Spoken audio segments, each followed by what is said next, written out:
আগে পড়ি কি ছিল আমি জানি না, ব্যাখ্যাও দিতে চাই না। মা পড়ি আজকের ডেটে অপু বিশ্বাসও মা পড়ি হতে পারেনি, এতটা সম্মানের ঊর্ধ্বে চলে গেছে।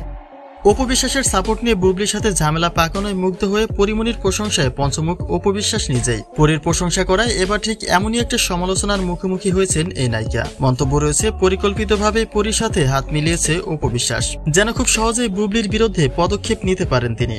বুবলির ভাষ্যমতে কোনো কারণ ছাড়াই তার সাথে দ্বন্দ্বে জড়িয়েছে পরিমণি, তাই তার বিস্তারিত জানতে একটা মুহূর্ত না টেনে সঙ্গে থাকুন। দীর্ঘদিন ধরেই অপু বুবলির মধ্যকার দ্বন্দ্বটি চলমান রয়েছে, যদিও মাঝে মধ্যে একে অপরের প্রতি কিছুটা সহনশীলতার পরিচয় দেন, কিন্তু দিন শেষে একে অপরের ব্যক্তিগত সম্পর্কটি চরমভাবে শত্রুতায় রূপ নিয়েছে, যেটি বর্তমানের প্রেক্ষিতে এমনটাই প্রকাশ করে যে সাকিবের তৃতীয় বিয়ে করার আগ পর্যন্ত মোটেও তাদের শত্রুতার ইতি টানা হবে না। এমনকি দুজনে সাকিবকে হারানোর পরেও এই দ্বন্দ্বের ইতি ঘটবে কিনা তারও কোনো গ্যারান্টি নেই।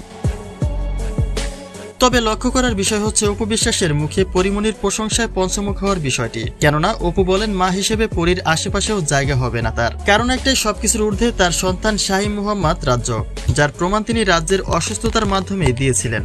আগে পড়ি কি ছিল আমি জানি না, ব্যাখ্যাও দিতে চাই না। মা পড়ি আজকের ডেটে অপু বিশ্বাসও মা পড়ি হতে পারেনি, এতটা সম্মানের ঊর্ধ্বে চলে গেছে।